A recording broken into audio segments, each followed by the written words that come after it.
Хвилиночку і будемо починати згідно нашого плану, згідно нашої програми. І сьогодні ми відкриваємо першу тему, представляємо першого доповідача спеціальної нашої теми «Штучний інтелект в професійній та вищій освіті». І ми маємо нашого шановного гостя з Німеччини, Юрген Коберляйн-Керлер, Пані професор. Тетяна, навіть до офіційного часу ще ціла хвилина.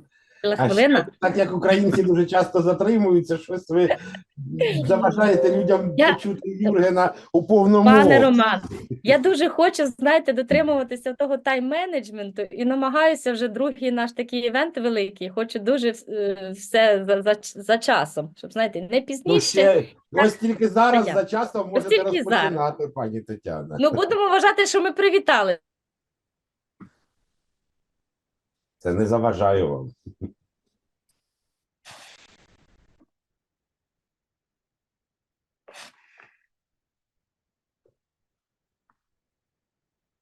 Знову з нами, 47, ну будуть доєднуватися ще протягом декількох хвилин.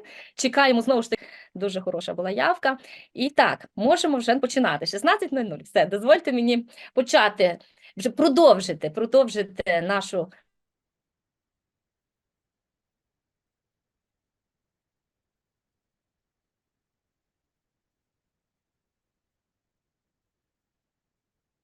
спеціальну тему «Штучний інтелект в професійній та вищій освіті». Кожен день по спікеру, кожен день по одному спікеру. Вона цього року у нас міжнародна, оскільки маємо 3 міжнародних учасника. І ідея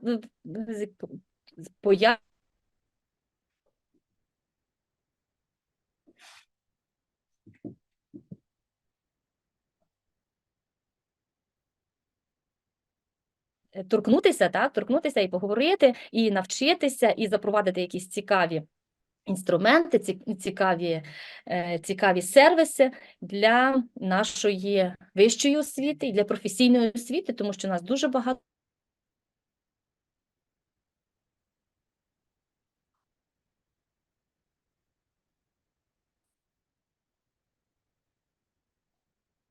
науково-педагогічна бібліотека імені Сухомлинського, наші колеги. Дуже радіємо, що ви з нами. Наша географія дуже хороша. Донецька область, Харківська область, Київська область, Запорізька область, Дніпропетровська область. Маємо такий і центр, і схід.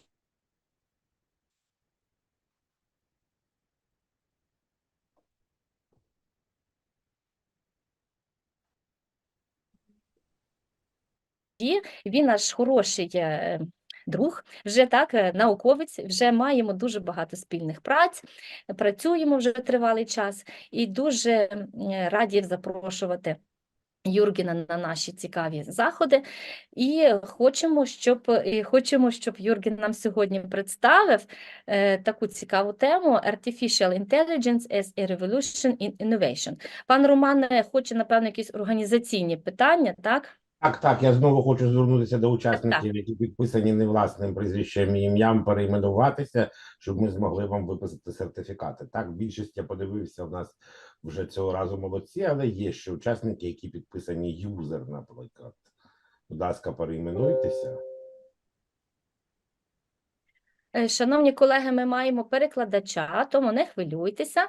Нас на доповідь Юргена буде представлена у перекладі, і пані Олена Суховерхова також з нами, як завжди.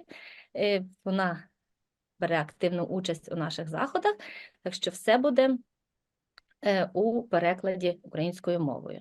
So, Jürgen, if are you ready?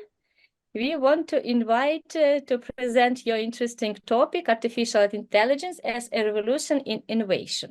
The floor is yours. Welcome. We are very glad to see you again with us to support our such interesting events like International School for Pedagogical Excellence, Education for Zero, and Pedagogical Excellence. So, thank you very much. We hope that you are well, and we wait for your topic. The floor is yours. Welcome. Дякую for your nice and warmful introduction, for your words. Thank you so much, Tatiana. We are best friends. We get to know us for some years. And I'm very happy to be here. I'm very happy for your invitation, and I'm very happy that I can support you. I can support WIPA, and I can give you maybe your students a little bit more support and another view from European side, especially because you know that now the way is open for Ukraine to prepare. You are on the way to the European Communion. We are into dealing. The start is now. The European community gives Ukraine the right to start this, and I'm very happy about this step. And I hope it will not take many years.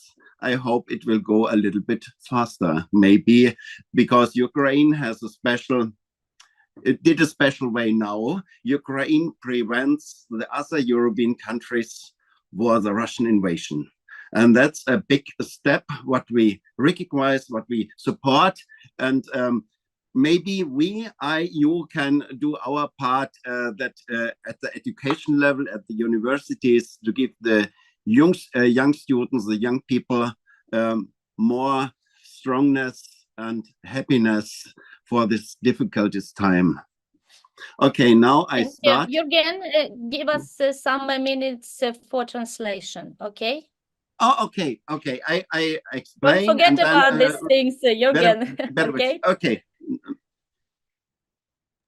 Олено, будь ласка. Доброго дня.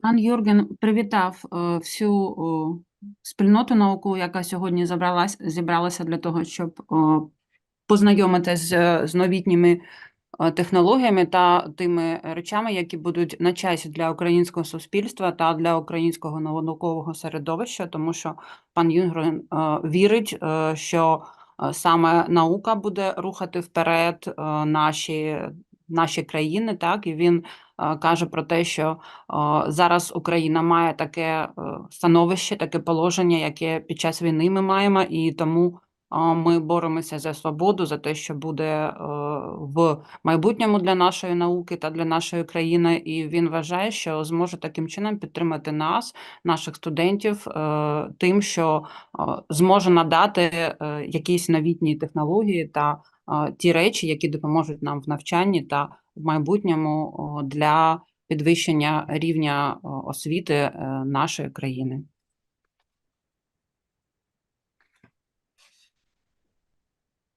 І саме за штучним інтелектом майбутнє, ми всі це розуміємо, і пан Юрген намагатиметься дати нам сьогодні такі кроки, такі якісь певні постулати, на які ми можемо орієнтуватися в подальшому в нашій роботі.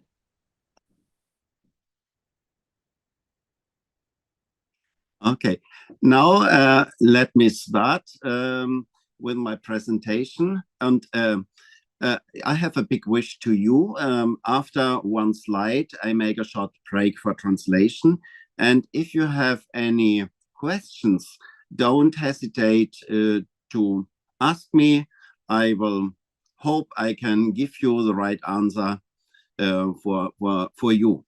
Okay, my topic for today is artificial intelligence as a revolution in innovation. And what was the intention for me for this topic? I think, okay, I will go a little bit into the details. What is artificial intelligence? You know it, but what is a little bit a revolution and what is a part of innovation in this context?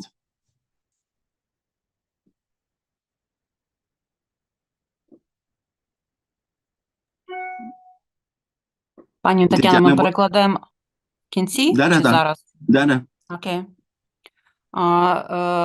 Сьогодні свій виступ пан Юрген хоче почати з того, що розповісти нам про що таке штучний інтелект, вдатися в деталі деякі і пояснити, яким чином є дотичним штучний інтелект та поняття революції та інновації. And now here's my name, my contact address. If you have some questions, you can contact me via my email address. It's absolutely no problem. You can do it by yourself at any time. And I promise you, I will give you answer in a short time, and I will give you, I hope, or I can help you for this.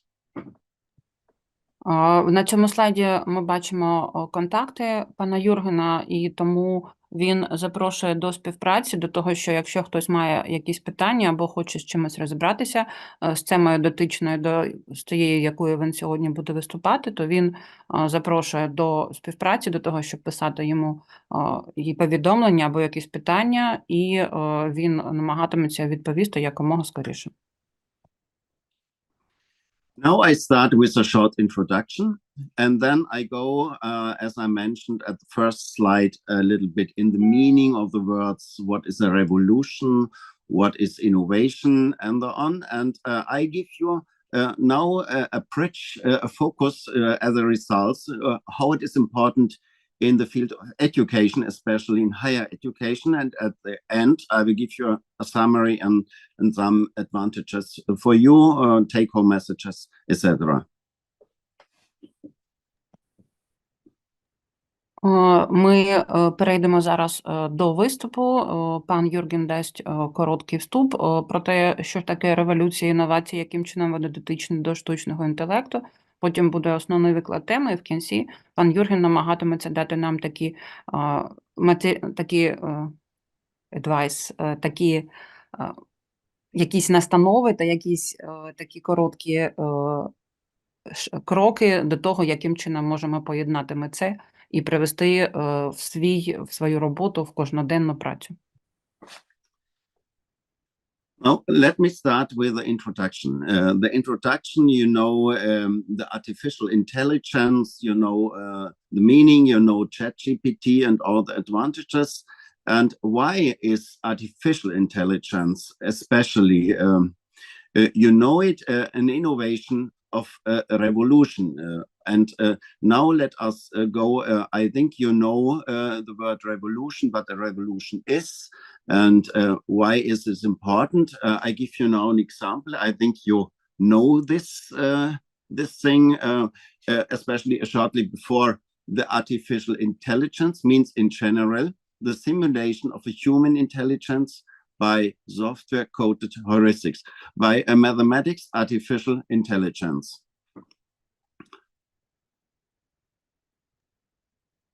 На даному етапі пан Юрген дає нам коротку вводну таку ввідні поняття про те, що таке штучний інтелект та яким чином штучний інтелект пов'язаний з інноваціями та революцією. І він каже про те, що ми зараз всі знаємо і чуємо про те, що таке штучний інтелект, ChatGPT, як вони використовуються в діяльності, яким чином можна вводити їх в свою діяльність кожній людині, і чому це важливо, і тому що саме штучний інтелект – це симуляція діяльності, мисленевої діяльності людської за допомогою кодів та того, що в нас в комп'ютер поєднується з нейромережею нашого мозку. And now one question from my side to the audience.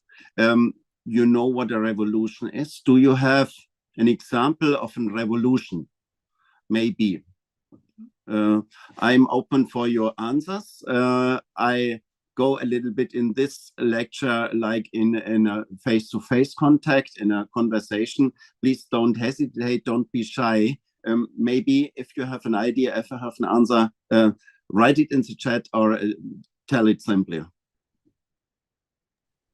Пан Юрген пропонує зараз, якщо ви маєте якесь визначення терміну революція, поділитися ним в чаті, написати його, або висловити свою думку зараз в усній формі для того, щоб перейти до такої невеличкої дискусії та разом вивести це поняття, дійти до якогось сумісного висновку. Тому, будь ласка, якщо в когось є якісь пропозиції про те, що він може висловити з приводу, що він вважає революцією, то можете поділитися.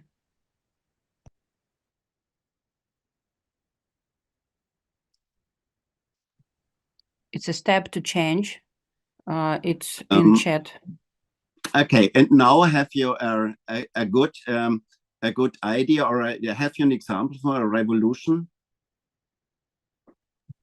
І тепер, коли у вас є якісь думки про те, що таке революція, що таке визначення терміну революція, це it's development, it stays in chat. And a real example, maybe, a real example? Можливо, хтось має якийсь реальний зразок, так, з життя, можливо, наприклад, щось таке пов'язане. A quick change is a good answer. It goes quick, it goes rapidly. It's change of the old methods.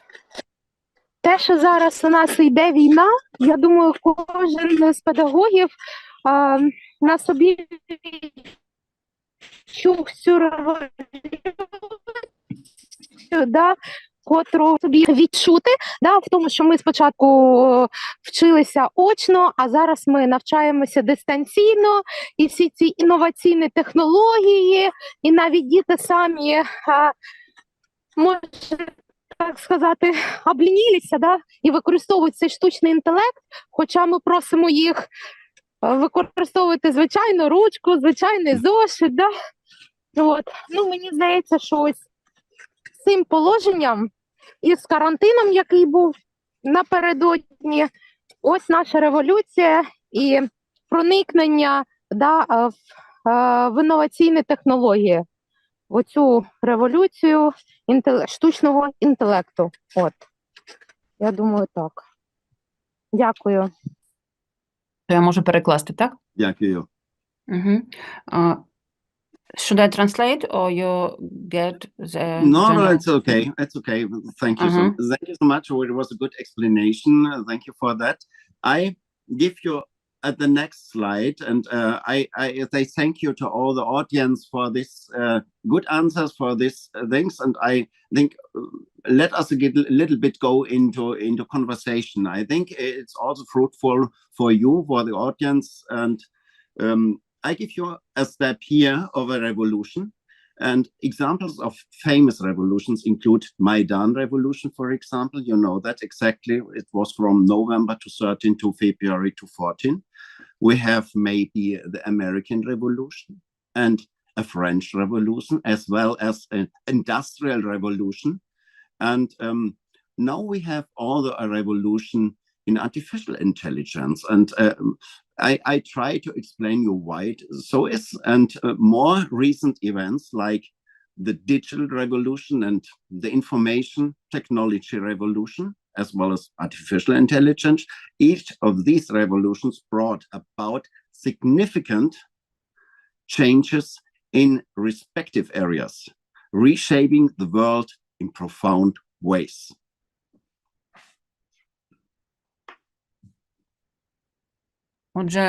Отже, ми зараз ділилися і ви думали про те, що таке революція, що таке термін революції. В даному випадку всі ми знаємо про французьку революцію, про Майдан, який був в Україні. Ми знаємо про індустріальну революцію, діджиталізовану революцію. І зараз ми вступаємо в еру, коли в нас є революція штучного інтелекту.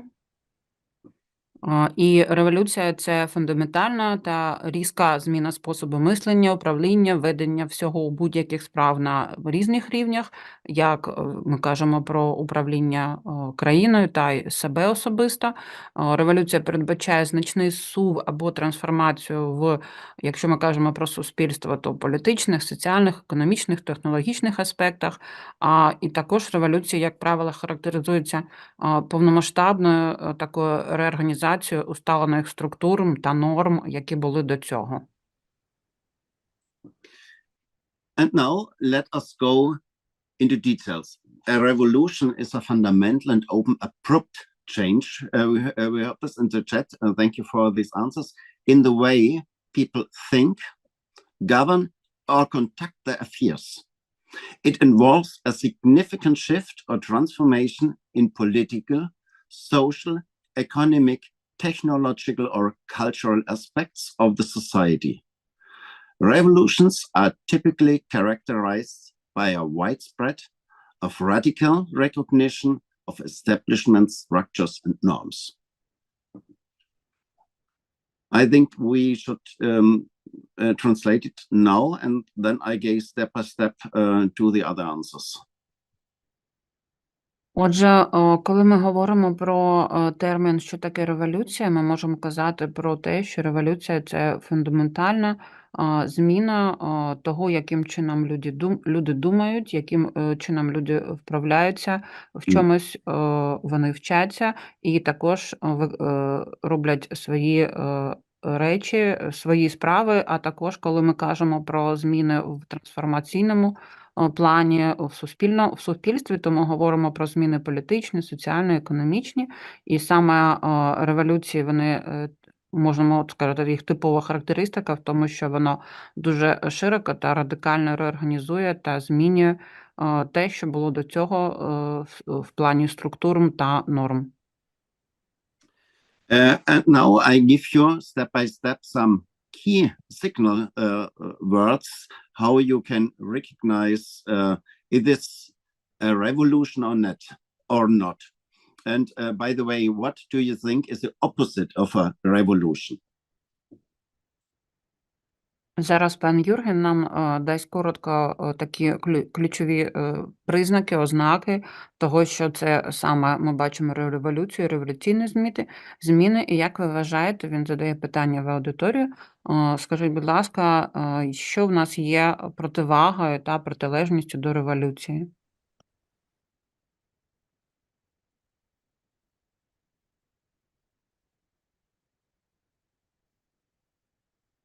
No ideas of the audience? Okay, now. Стабільність. Okay, it's good. Okay, thank you so much. You are on the right path. I give you. Let us go through the words, and at the end, I give you the difference of that. But it goes in the right direction. Okay, the key words, the key features of a revolution is profound change. That means revolutions bring about substantial and transformative changes that impact multiple facets of society. That's good. The changes often challenge existing power structures, institutions, and beliefs. The second one, we have social mobilization. Revolutions often improve the mobilization of a large segment of population. People unite to challenge the status quo and push for a new order driven by shared grievances or aspirations. And we have a disruption of an existing system. Revolutions disrupt or overthrow existing political, social, or economic systems. This may involve the overthrow of a government, the dismantling of a social hierarchies, or the transformation of economic structures. Отже, зараз пан Юрген нам надає ознаки того, що є саме революцією, і так він погодився з тим, що було запропоновано вголос про стабіліті, про стабільність, що це ми на правильному шляху, і наприкінці свого виступу він надасть нам певні характеристики та те, як це відрізняти між собою, і ми це зрозуміємо. І ми можемо казати зараз, що ключовими ознаками революції є глибокі та дуже глибокі зміни, які вони викликає революція, вона викликає ці зміни трансформаційного характеру, вони впливають на різні аспекти суспільства. Ці зміни дуже часто кидають виклик існуючим владним структурам, інституціям, певним переконанням, які існують в суспільстві. Вони призводять до того, що суспільство певним чином мобілізується, що люди об'єднуються для того, щоб виклик кинути тому, що було до цього, тому статус-кво, що вже було оприлюднено в суспільстві, та домогтися нового порядку, керуючись спільними якимись прагненнями та тими бажаннями, які вони мають. Також одним з признаком революції, ознак революції є руйнування існуючих систем, які вже були до цього. Революції руйнують та повалюють існуючі політичні, соціальні або економічні системи. Саме це руйнування може включати в себе все, включаючи повалення уряду, демонтаж та повна розруха якихось соціальних ієрархій та трансформацію економічних систем. And there are some four additional signal keys. We have an ideological shift. The revolutions are frequently associated with the rise of new ideologies or the adoption of alternative principles. That means you have not all the old structures anymore. You are thinking in a new way. The revolutionists often seek to replace the existing ideology or value system with a new one. We have the political upheaval. Political structures are often at the center of revolutionary change. Governments may be overthrown and new political systems or institutions may be established in their place. We have, in addition, a popular uprising. Revolutions often begin as a result of popular discontent and a desire for change among the general population. A mass movement and protests may play a crucial role in the initial stages of a revolution. And we have at the last an historical significance. Revolutions has at last an impact on the course of history, like thinking back in the examples of the Industrial Revolution, it's more than 100 years ago, or the American Revolution. They mark a turning point and set the stage for the development of new political, social, or cultural paradigms.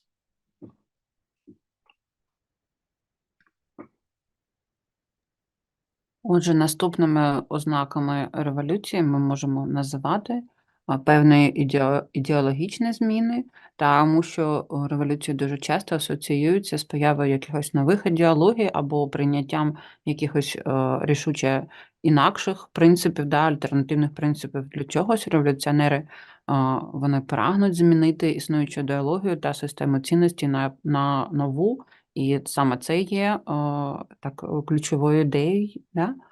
Політичні перевороти, вони знаходяться завжди всередині революційних змін, тому що уряди, коли вони вже руйнуються, то на їхньому місці повинні бути встановлені нові політичні сили, нові політичні інститути. Саме цим характеризуються революційні зміни. І дуже часто революції починаються в результаті народного невдоволення, так сказати, так би мовити, народного якогось повстання, прагнення до змін серед широких верств населення, масові рухи та протести, вони можуть відігравати вирішальну роль на початкових етапах революції і є такою рушійною стихійною силою. Також всі революції, вони мають історичне значення. Ми знаємо про французьку революцію, про індустріальну революцію, про революцію, яка була в американському суспільстві, які були, так мовити, основою, початком руху такого та змін, які потім наступали в одній країні, ми кажемо, якщо кажемо про Америку або Францію, але потім воно мало історичний вплив, а також ми кажемо про індустріальну революцію, то воно мало дуже широкий змін і тривалий вплив на хід історії.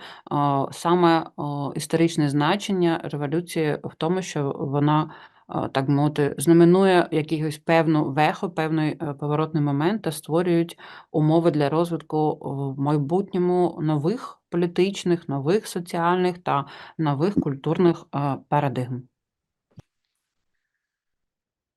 And now, here the answer, what is the opposite of a revolution? It's an evolution. And when you go into the word, what is the big difference? The revolution is a sudden, extreme, or complete change in the way people live, work, and think.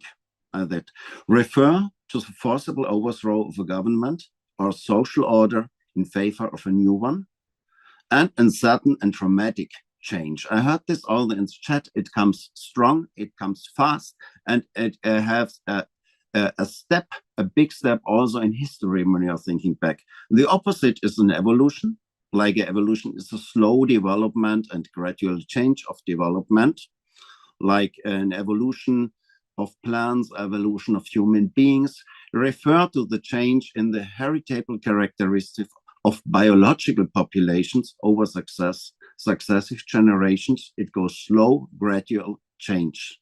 We have an evolution in our biology and the development of the human beings, of the animal population, and so on.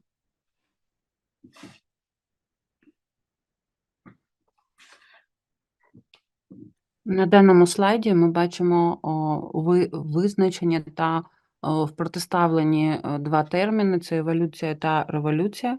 Це те, про те, що казав пан Юрген, що він нам дасть певні підказки, яким чином їх вирізнювати.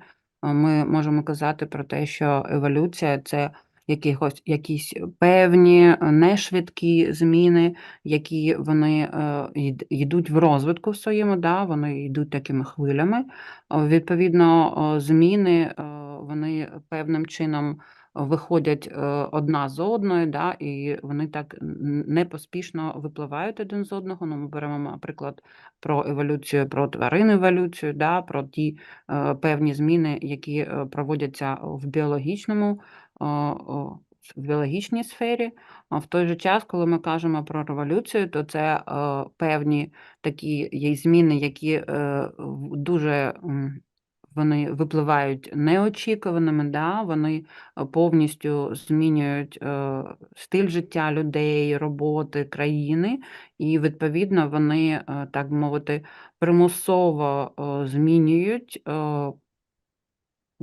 якісь зміни в нашому суспільстві, в соціальному порядку, в тому, як щось виходить, і вони іноді можуть мати такі досить драматичні та такі зміни, які, ну, ніхто не очікував.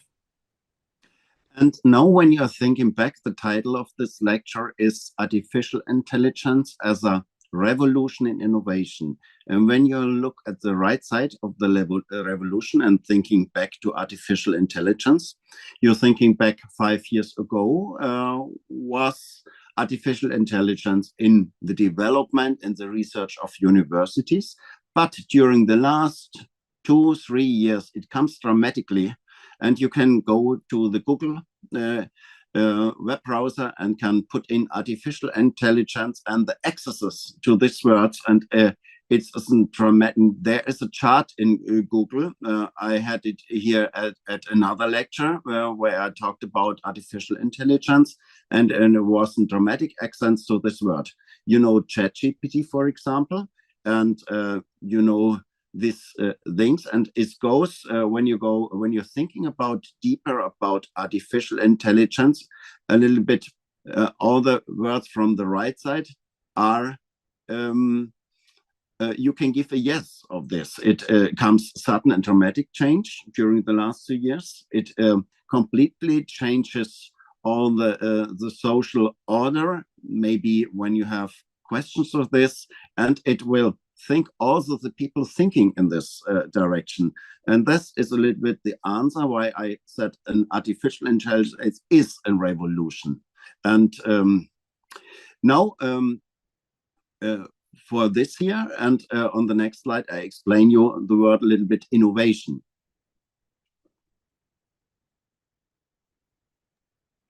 Пан Юрген пропонує нам зараз подумати над тим, що ж таке еволюція, що ж таке революція.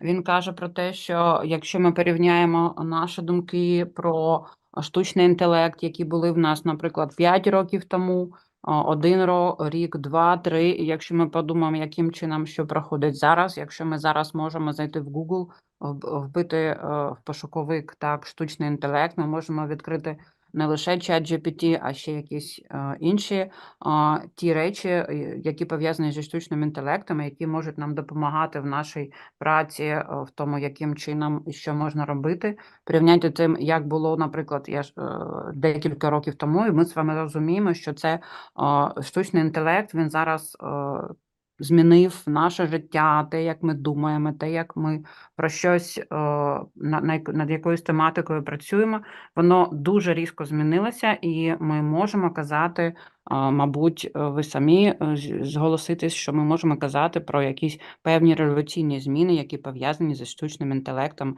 саме як поняттям та тим, як він впливає на наше життя.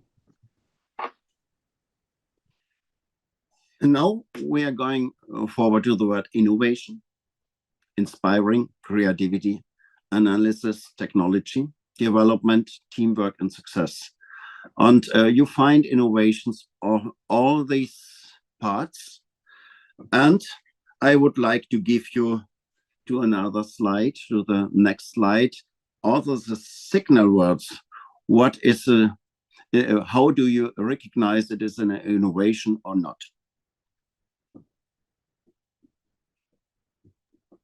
На цьому слайді ми бачимо ті складові, з яких складається процес інновації. Ми бачимо про те, що він складається не, так мовити, не є однією лише річчю, яка повинна працювати, а це, так би мовити, є результатом певних умов, певних якихось процесів, які були перед цим проведені. Ми кажемо і про креативність, і про вміння аналізувати, про розвиток технологій, про те, як в нас йде вміння працювати в команді, яким чином успішність всіх цих робот та вмотивованість та натхнення, вони всі є складовими того, що ми маємо та можемо потім інноваційно працювати та інноваційно щось робити. І далі пан Юрген цю тему трошки буде розвивати в наступному слайді. Now, what is innovation? Innovation refers to the process of creating, developing, and implementing new, significantly improved products into the market, maybe services or processes, maybe also in the medical direction, in the higher education in the direction, and all of the fields what we have seen on the slide before, or ideas that bring about positive change into the society, into a wide range of the society, from the pretty young people to the old one. It involves introducing something novel or inventive that adds value and improvements the way things are done. Innovation can occur in various domains, including technology, business, science, education, higher education, maybe medicine, and social systems.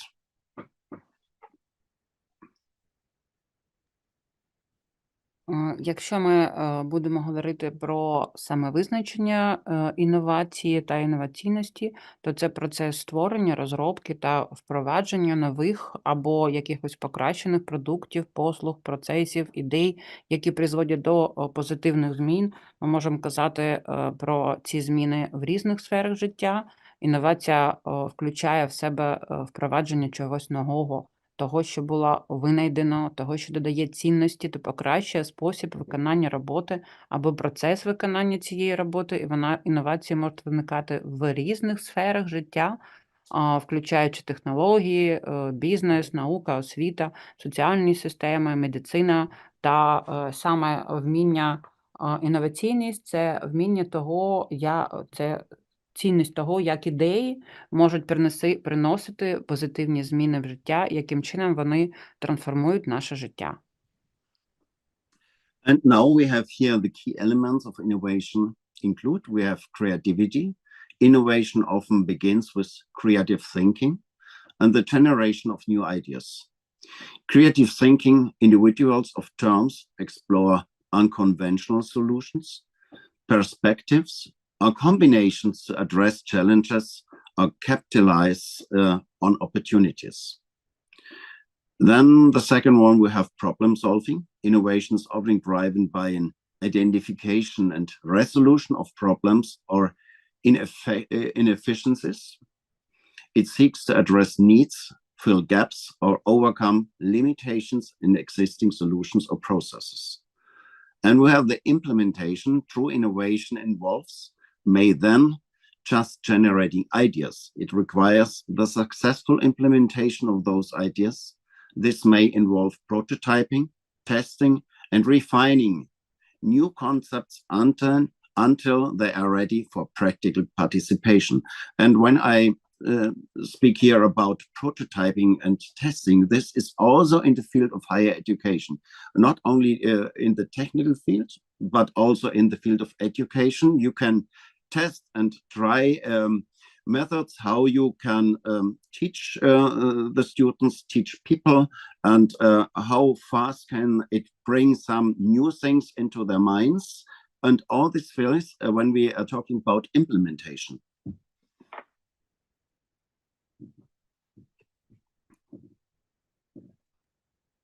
Зараз ми можемо сказати про ключові елементи інновацій, які є творчість, тому що інновації дуже часто починаються з творчого мислення та генерування нових ідей. Саме креативні особи або команди досліджують якісь певні нетрадиційні рішення, перспективи та комбінації для вирішення викликів та для того, щоб використати можливості, які є перед нами.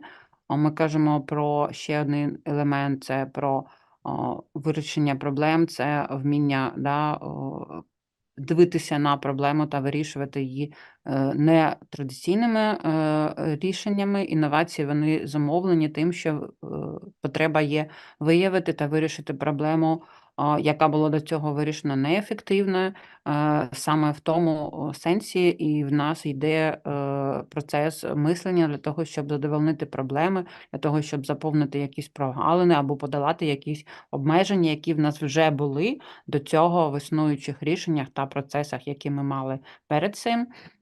Впровадження інновацій в життя – це ще одна ознака, якою характеризується інноваційність, тому що справжня інновація передбачає більше, ніж просто генерування ідей, вона вимагає успішного втілення цих ідей в життя, а це саме включає в себе певний процес та його певні такі ще такі кроки, так, це створення прототипу, тестування, вдосконалення концепції до тих пір, поки вони не будуть готовими до практичного застосування. І ми зараз кажемо не про технічні та технологічні якісь там інновації, ми кажемо про те, що ми, як педагоги, як викладачі, ми говоримо і про те, яким чином нам в нашу викладацьку діяльність ввести якісь певні методи, методики, яким чином їх вдосконалити, яким чином краще та швидше донести до нашої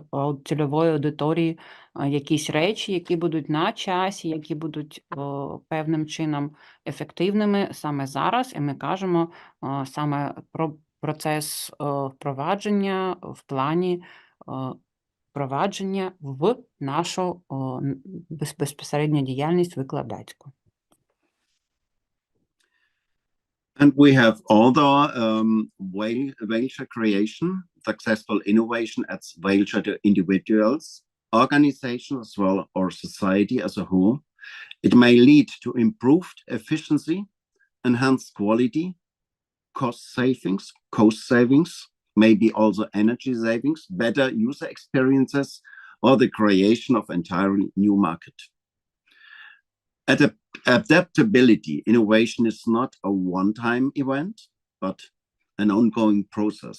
Innovators must be adaptable and responsive to changes in technology, market dynamics, and user preferences to stay relevant and continue evolving. We have also risk-taking. Innovation often involves a degree of risk as it requires departing from establishment norms or trying something new. Organizations and individuals willing to take calculated risks are more likely to achieve breakthrough innovations. Where further the collaboration, innovation is frequently a collaborative effort that involves the exchange of ideas, expertise, and resources. Cross-disciplinary collaboration can lead to more holistic and impactful innovations. And we have the continuous improvement. Innovations is closely linked to the concepts of continuous improvement It involves a mindset of constantly seeking better ways of doing things and staying ahead of the curve in a rapidly changing environment. Also, it goes better and it goes change, and we have a continuous improvement make it constantly better and better. Коли ми кажемо далі про ознаки інновацій, то ми можемо казати про такі ознаки. Далі йде ще додавання до тих, які ми бачили на попередніх слайдах. Ми кажемо про те, що інновація створює певну цінність. Вона додає цінності як певним особам, так і організаціям, так і суспільству в цілому. Це приводить до підвищення ефективності, до покращення якості, до економії коштів, до покращення користувацького досвіду або створення якихось певних нових ринків у будь-якому сенсі. Інновативність повинна бути адаптивною. Ми говоримо про те, що інновація – це не одноразова подія, а безперервний процес. Інноватори повинні бути адаптивними та реагувати на зміни в технологіях, на динаміку ринку, на вподобання користувачів, щоб залишатися актуальними та продовжувати розвиватися. Ми кажемо про те, що інноваційність, вона завжди приймає риски, які є поруч, тому що поруч з інновацією завжди є ризик, оскільки вони вимагають відходу від встановлених, які були до цього норми, та вони повністю націлені на те, щоб спробувати щось нове. Тому організації та окремі особи, які йти готові на певний зважений ризик, вони мають більше шансів в тому, щоб досягти якихось проривних інновацій і довести їх до результату. Ми говоримо про співпрацю як одну з ознак інноваційності, тому що інновація є дуже часто результатом спільних зусиль, які включають в себе обмін ідеями, досвідом, ресурсами, і ми всі бачимо про те, що міждисциплінарна співпраця може призвести до більш цілісних та ефективних інновацій та їх втілення в життя.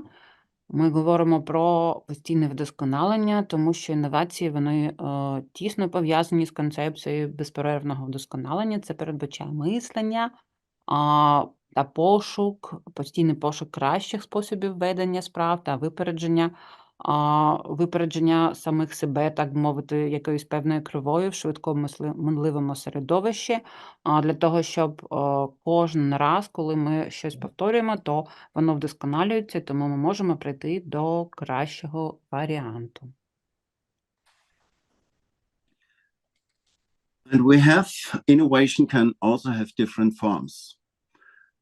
We know as a product innovation, introducing new or improved products into the market. We have process innovation, enhancing operational methods. Also as well, for example, teaching methods. We have the process innovation in higher education.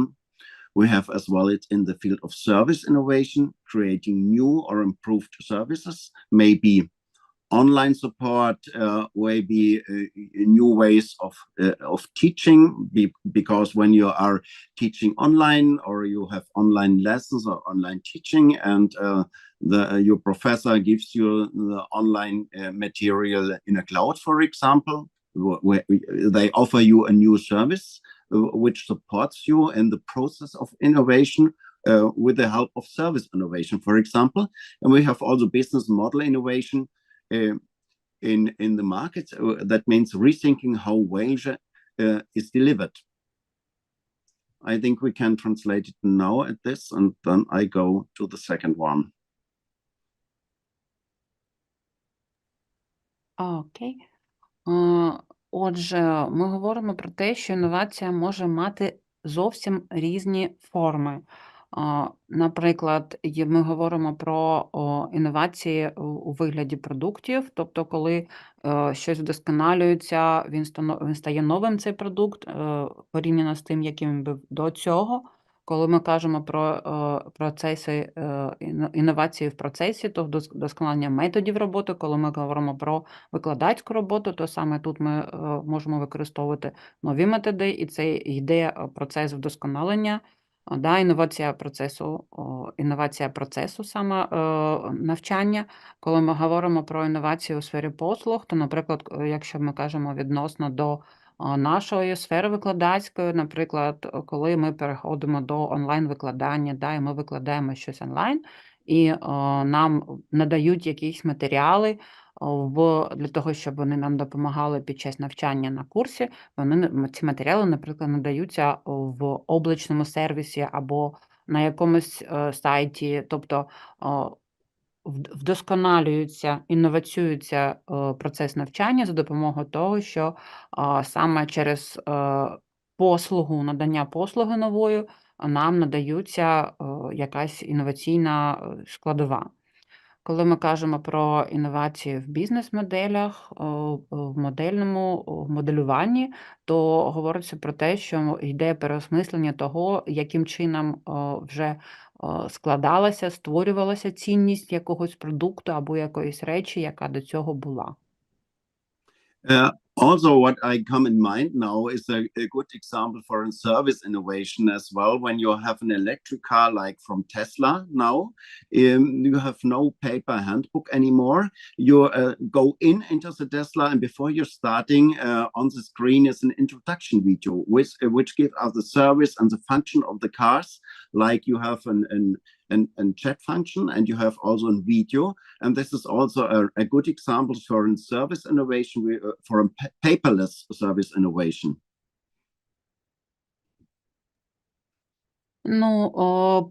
Пан Юрген зараз надає нам такий приклад інноваційності та змін. Якщо ми кажемо про Теслу, про електромобілі, да, ми всі знаємо, то, наприклад, вони зараз переходять до тієї моделі надання послуги та бізнесу, коли вони, так мовити, безпаперовий процес ознайомлення вас з тим, яким чином можна користуватися машиною, тому що все це виводиться на екран як відео, як те, що ви ознайомлюєтеся не через, як це було до цього, через папір, через підписання документів, а в іншому форматі. And what is now important is that organization, companies, universities, schools, academies, all that foster a culture of innovation and encourage experimentations are more likely to adapt to changing circumstances. Especially now in Ukraine, it is very difficult for the education process with online teaching, with the Russian invasion and all the things, stay competitive and make meaningful contributions to their respective fields. Innovations plays a crucial role in driving economic growth, improving living standards and addressing global changes.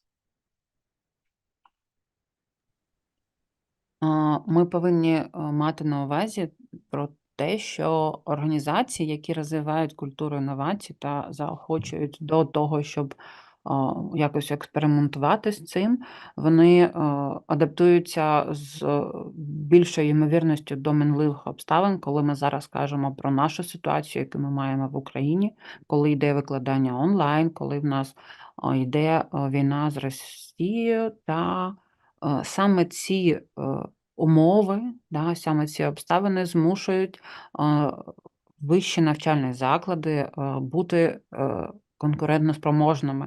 Вони змушують їх вводити якісь інноваційні рішення в стиль викладання, в те, яким чином проводиться викладання. І саме тому ці організації, які вкладаються в інновації, вони роблять значний внесок в розвиток в своїй сфері. Коли ми кажемо про викладання, то це викладацька сфера. І інновації відіграють вирішальну роль у стимулюванні економічного зростання, у розвитку та підвищенні рівня життя та у вирішенні глобальних викликів, які ми маємо. And this is also a process where you ask yourself, like, you are going to school when you are young, you are learning mathematics to calculate, you are learning reading, writing, and so on. And I think you can also learn to adapt yourself pretty fast and quickly under new circumstances, be competitive, maybe how easy it is for you personally when you have a new operating system on a computer, when you change it from maybe Windows 7 to Windows 10 or Windows 11. Is it easy for you to adapt to the new software, or is it not so easy? And when you keep in mind or ask older people, they are thought, oh God, it's pretty, everything is wrong, everything, what is the button on the left, on the right, and how easy can you adapt to these new situations? That gives you a big step and a big advantage also in business, in where in your work, in when you are talking into when you are working abroad, for example, when you are working with people from other countries, other cultural background, and so on. And how adaptive and how fast can you adapt to these new situations? This is a question which everybody can give the answer personally. But I think this is also a part which you can learn in your study, and which is, from my point of view, a must to do this.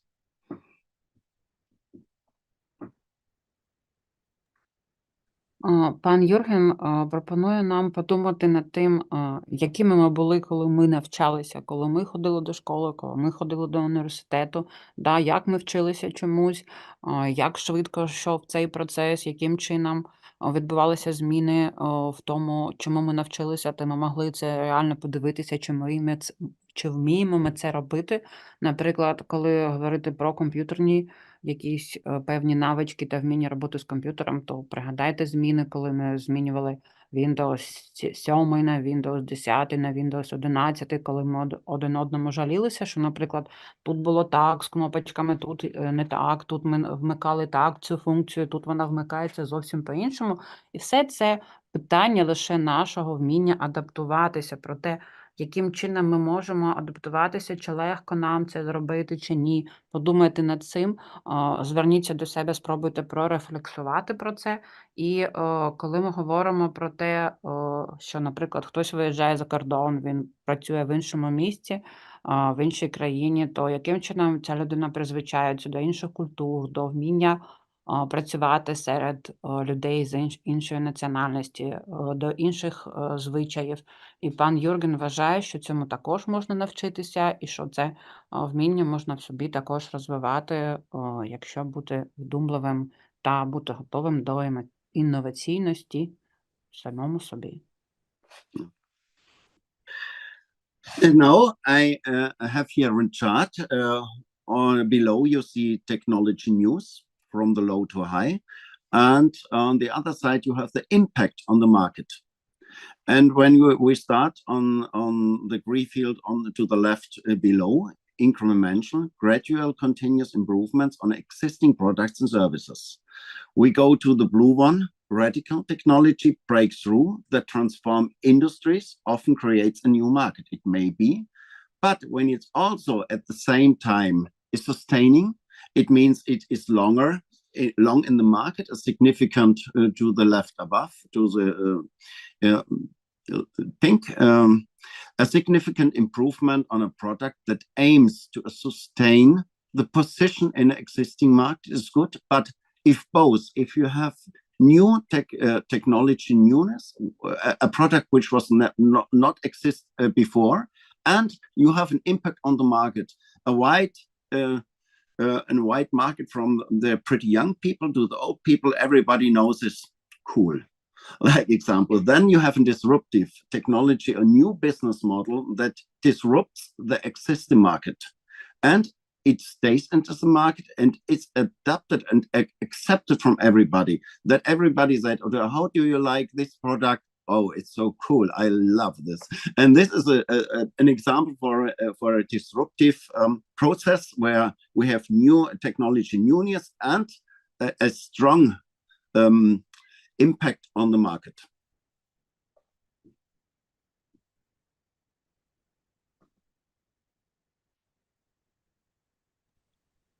Отже, на цій схемі, яку ми зараз бачимо на слайді, ми можемо побачити, який вплив має на будь-яку сферу, да, може мати технологічна або якась наукова новизна, да, що ці зміни вони можуть бути як коли просто йде вдосконалення та робота над чимось, над якимось продуктом, і воно просто покращується, так, і воно йде таки підтримуюча така зміна. Да? Коли ми кажемо про руйнівну зміну, то все змінюється. Да? От ці часи зараз і так все змінилося, і ви розумієте, що як, наприклад, ви до цього там без цього не могли жити, да, як без якогось сервісу або без чогось такого іншого. Коли ми кажемо про такий додатковий якийсь змінюваний процес впливу, то коли в нас продукт або сервіс якийсь, він просто додаються якісь функції до нього, да, і вони так трошки підростає, да, розширюються, наприклад. І коли ми кажемо про радикальну зміну, коли воно повністю все трансформується і воно створює якийсь новий або продукт, або якийсь новий ринок збуту, і все це повністю йде в зміну. And a question from my side to all the audience. Do you have some examples from an innovation, maybe now or in the last century? What do you think was an innovation? Наприклад, пан Юрген зараз задає питання, які інновації ви можете, які зразки і приклади інновацій ви можете навести зараз, або, наприклад, з нашого життя, або на протязі попереднього сторіччя. Будь ласка, він просить вас про це подумати. Did you chat now? Okay, good. Another examples, another idea, what is an example of an innovation?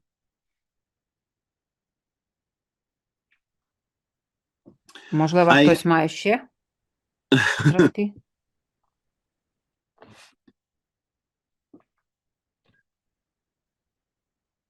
No, I give you some examples. We have the introduction of a wheel. No, without a wheel, the light pump, the printing press. Like, you know, Gutenberg from the 15th century, and the invention of the automotive. But the wheel was also a good invention without any wheels. We have the introduction of the electric car, the new one, and the introduction of a tablet, of an iPhone. It was never before. It comes 20, 30 years ago on the market. I think it was in 2007. It's nearly 15 years old. And now we have millions of tablets, of iPhones.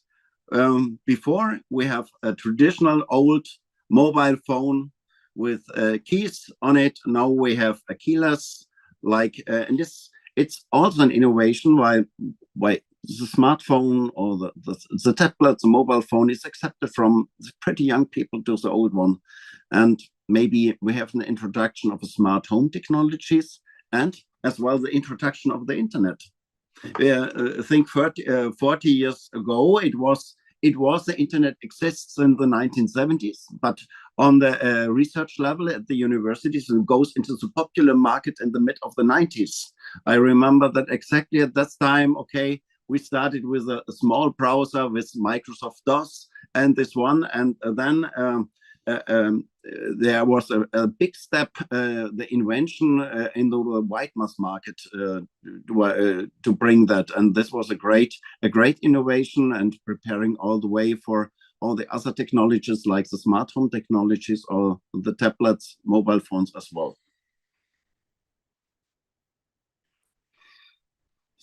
На цьому слайді ви бачите зразки та варіанти того, що було результатом інновацій, що є прикладом інновацій, це і впровадження та те, як було винаходжене колесо, да, ми кажемо про винахід електричества, electricity, ми кажемо про те, яким чином Гутенберг свій друкарський верстат винаходжував. Ми кажемо про те, яким чином автомобілі були створені, про впровадження в більш повсякчасне життя електричних автомобілів.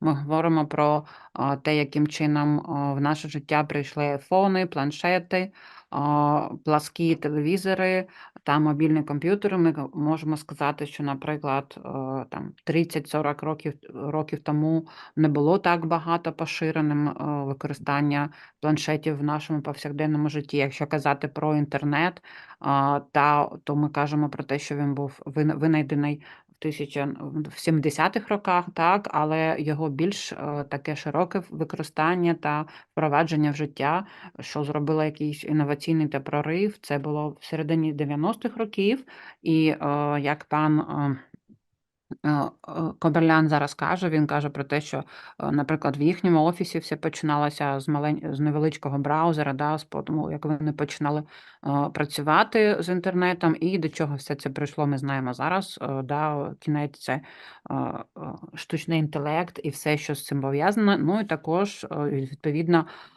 смарт-дом, смарт-будинок, коли в нас може бути в будинку все заведено на якийсь пульт або на технологічний варіант. And what do you think, or do you know some examples? IoT, Internet of Things, of course, sure, great. Examples of innovations in higher education. When you think more in the higher education, we have the title Artificial Intelligence as a Revolution of Innovation, especially in higher education. Do you have some examples of the innovations in higher education? Пан Кобелян закликає подумати над варіантами, які виникають у вашій голові, коли ви думаєте про якісь інновації у вищій освіті, в сфері викладання.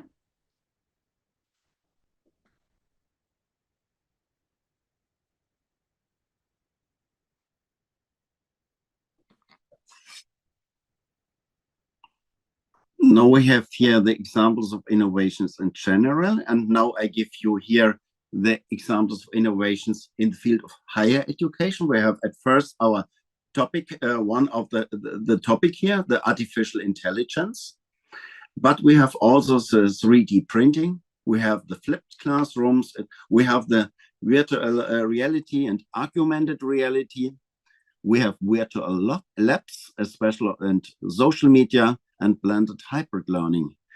This is what we can find in the field of higher education. And when you are thinking now to say, okay, I understand this, is, of course, it's sure, but it's important for you that you can give an answer when your professor tells you, okay, give me some examples in an exam of innovations of higher education. This is maybe some of them.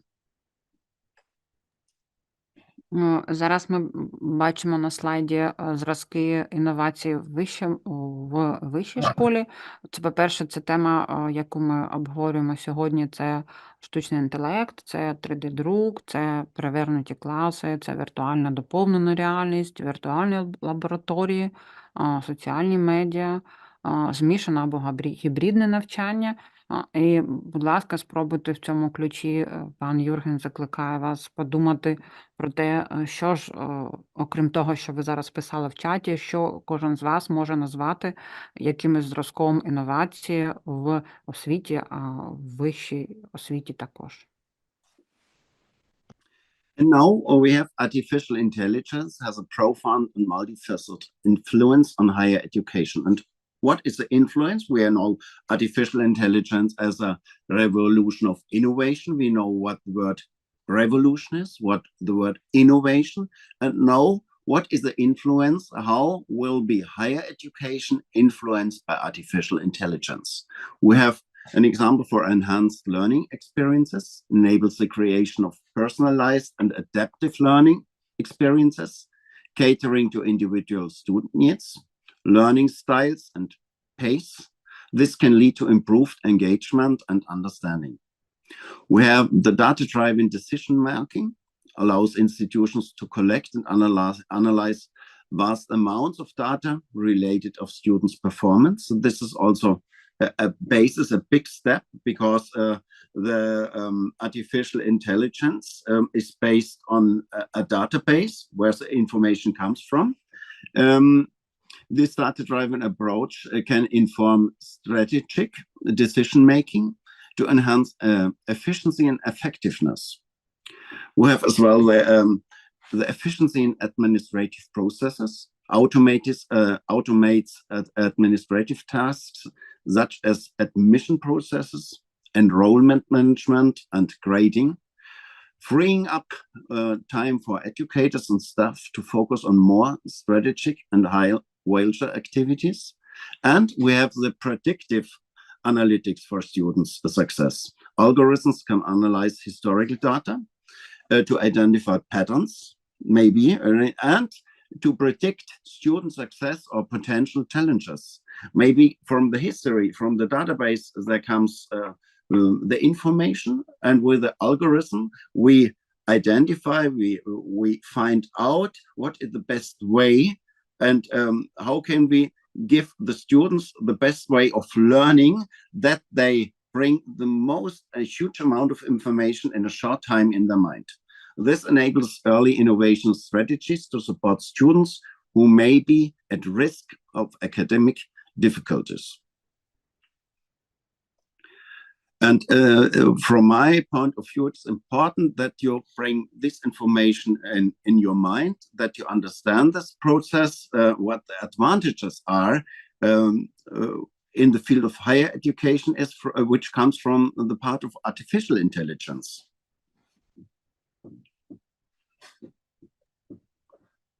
Отже, будь ласка, зараз пан Юрген пропонує нам ті ознаки, та він представляє, яким чином йде вплив на вищу освіту штучного інтелекту, і він пропонує під час того, як ви про це думаєте, перекладати та надавати якісь рефлексії до себе, яким чином, що і як у вашій діяльності та що може змінюватися.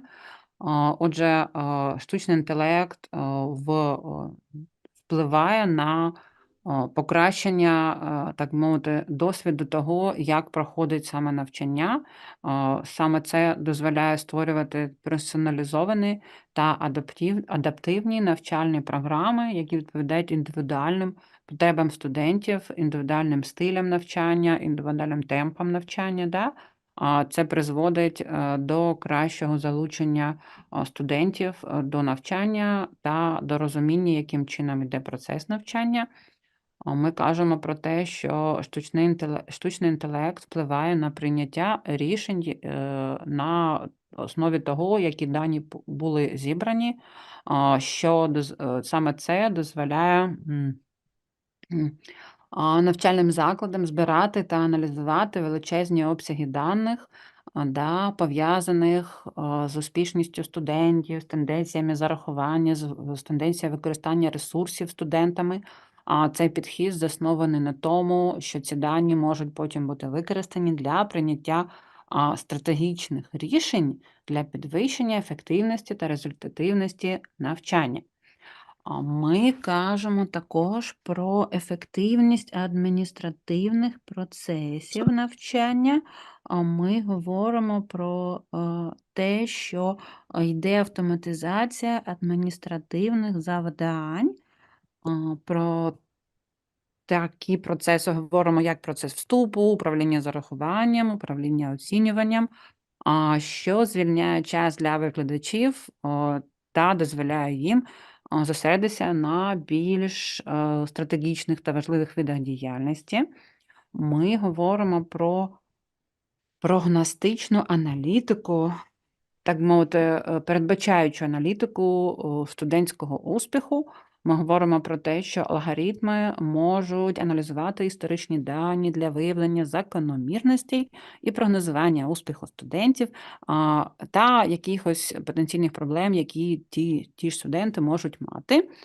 Це дозволяє розробляти стратегії раннього втручання для підтримки навчаючихся, щоб таким чином ці навчаючіся не мали певних академічних труднощів в майбутньому. We have also the artificial intelligence assisted teaching and tutoring powered tools, including intelligent tutoring systems and chatbots, support educators in delivering personalized instruction and providing additional help to students outside of regular class hours. This is also a part that in future, I think there is a hybrid teaching. Maybe we can adapt it like it comes from the Corona time, where we cannot teach in the classrooms anymore. And maybe I think this is a good idea, a good way to can teach also students which are not in your country, which are abroad. It can take part in online teaching with artificial assistant teaching and tutoring. We have further the second one, the global collaborating and communication, powered language translation tools, facilitate communicating and collaborating among students and educators from diverse linguistic and cultural backgrounds, breaking down language barriers. This is also good. Translation works pretty good with the support of artificial intelligence, much more better. And this is also where you can breaking down the language barriers which you have. Maybe you can come to the European market, and especially here is more the focus on English, but it's not nowadays. It's not a problem anymore. We have the research advancements. Aids researchers in data analysis, pattern recognitions, and simulation modeling, accelerating the pace of research and enabling breakthroughs in various fields. We have the accessibility and inclusivity, contribute technologies to making education more accessible for a wide range of people, offering tools such as speech-to-text and text-to-speech for students with disabilities, maybe, which for voice, for hearing, and the one which are not 100% have. It promotes inclusively by addressing diverse learning needs. And we have as well further, in addition, the professional development for educators can provide personalized professional development opportunities for educators, helping them stay updated on pedagogical advancements, subject matter expertise, and effective teaching strategies.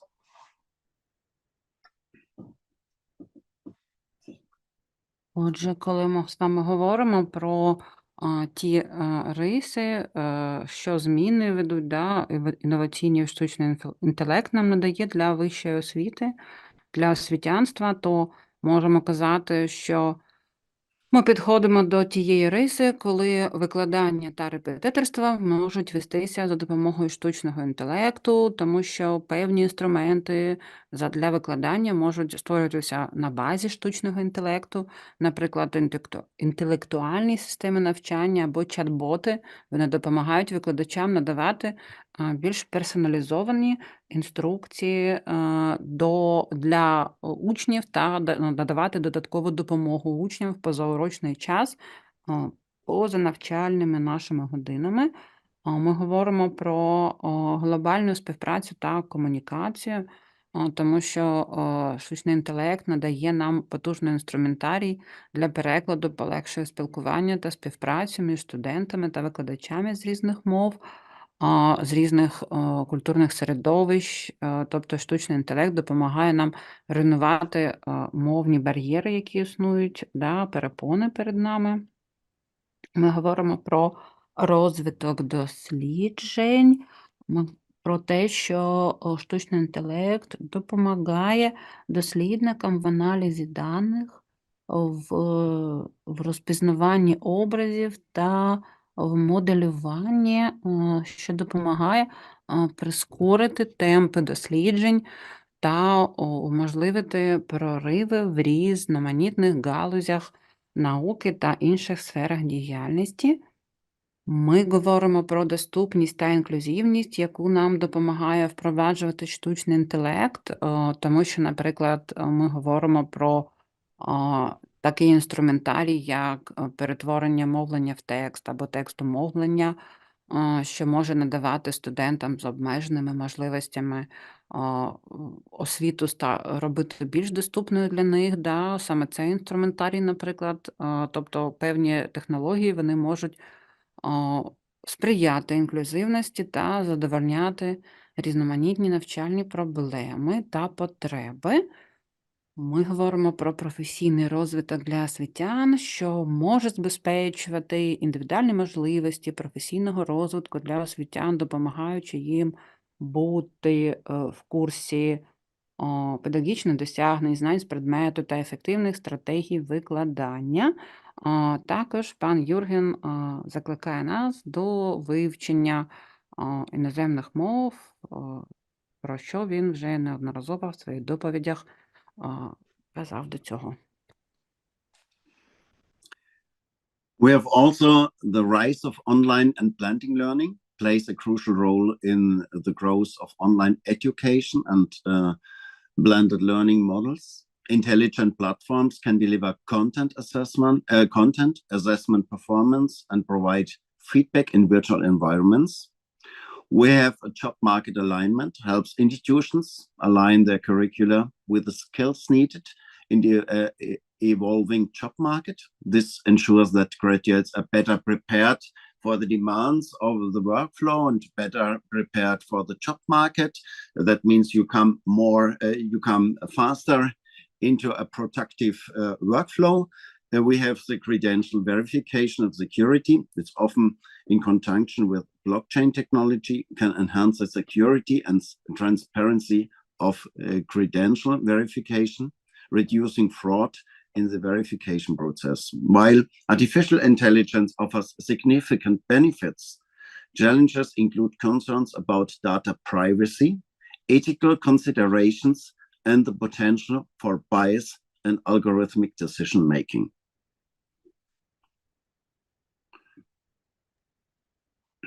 Наступними такими бенефітами, да, такими якимись речами, які штучний інтелект надає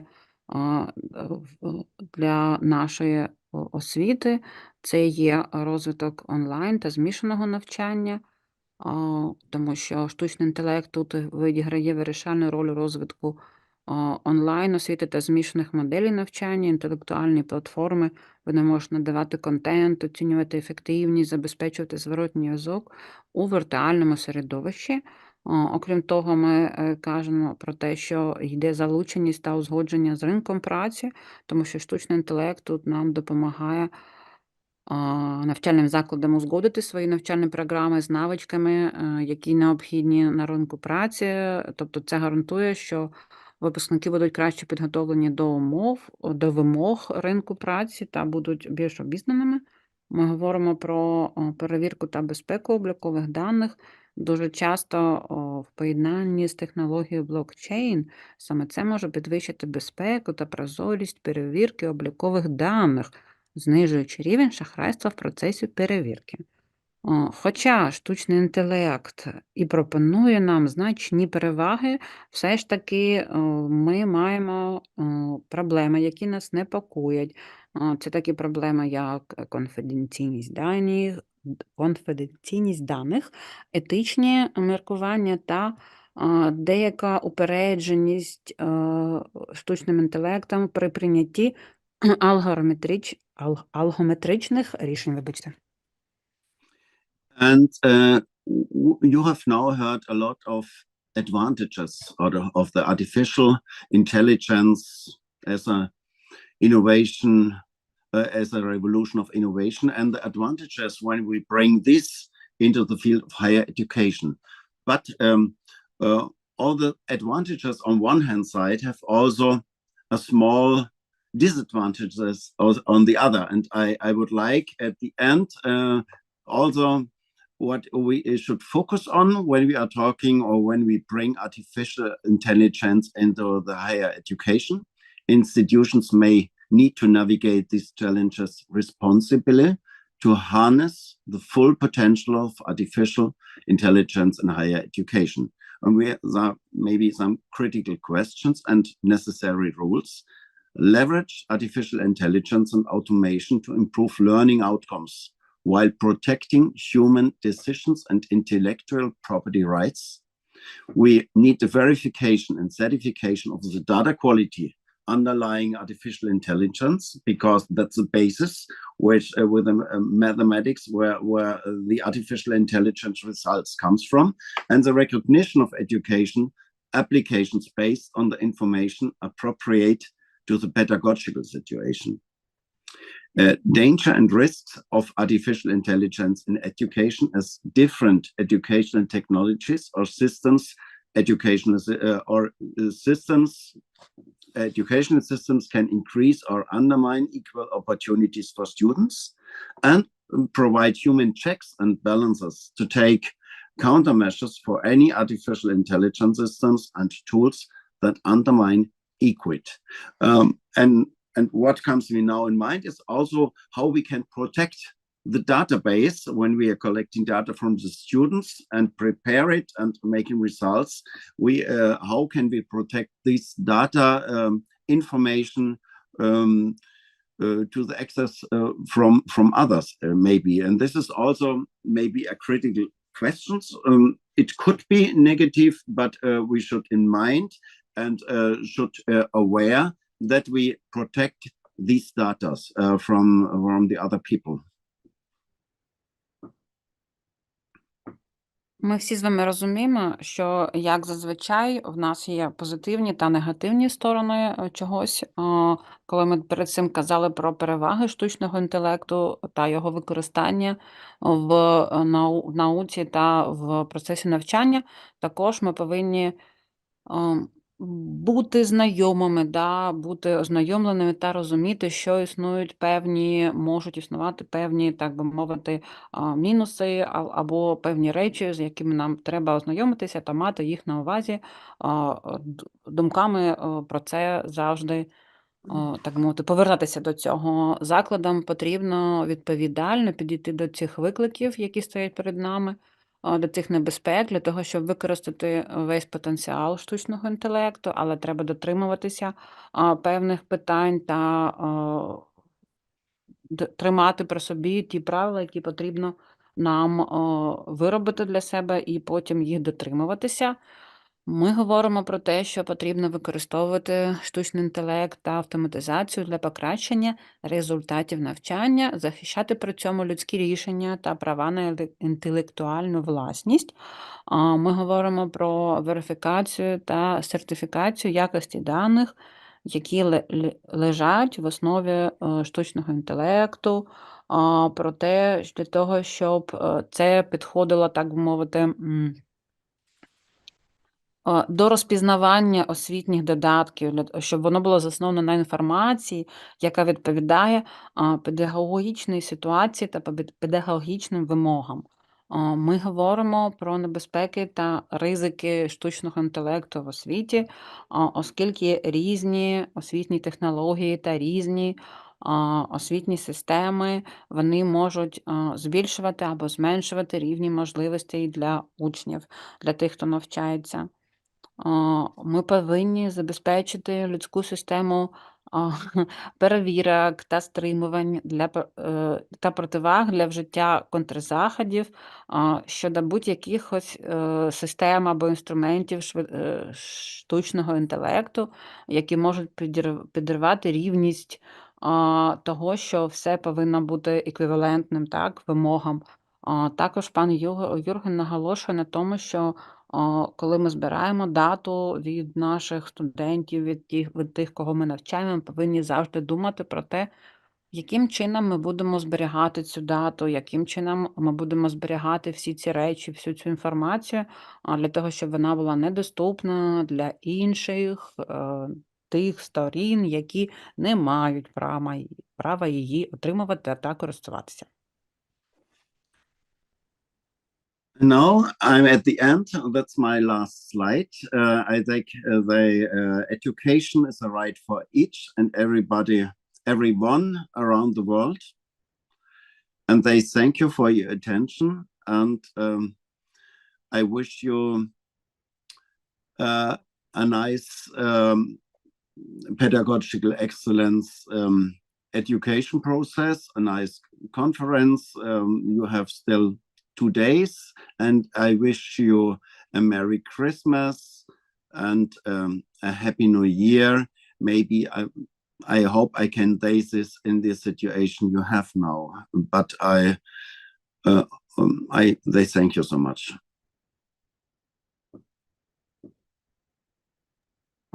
Пан Юрген завершує свою презентацію слайдом, на якому є вислів про те, що освіта – це право для кожного, для кожного, хто існує на земному шарі, так би мовити, в цьому світі, що ми повинні про це думати.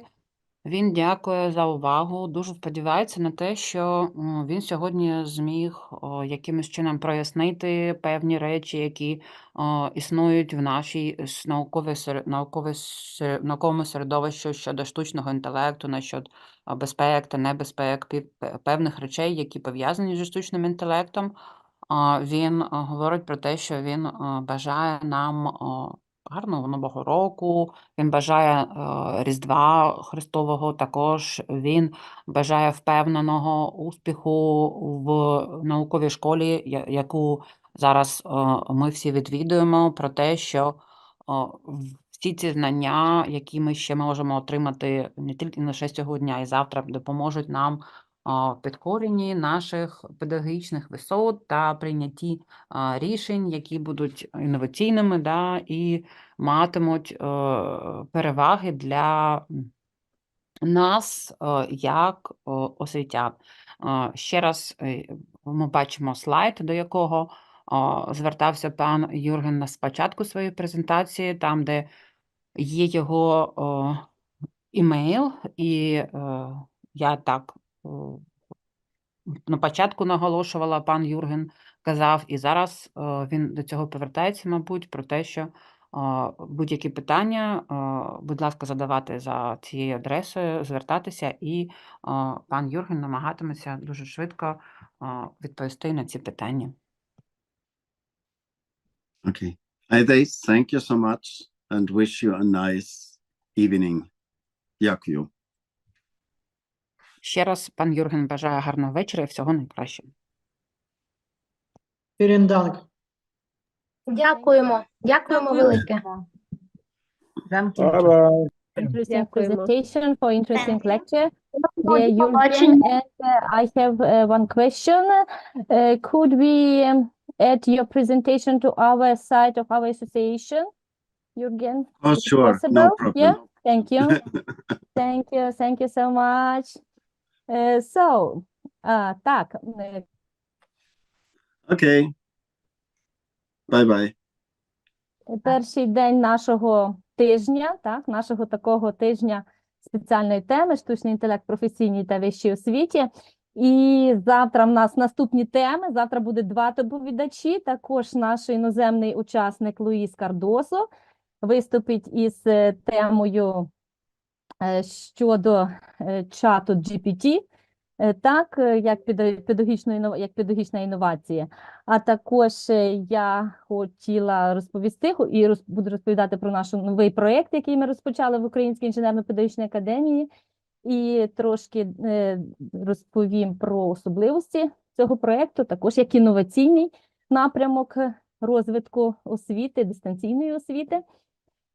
Тому зустрічаємося завтра за тим же посиланням, колеги, за тим же посиланням, як і сьогодні. Дуже будемо раді вас бачити. Сьогодні бачимо так само багато людей, багато в нас активних учасників. Дякуємо вам за активності.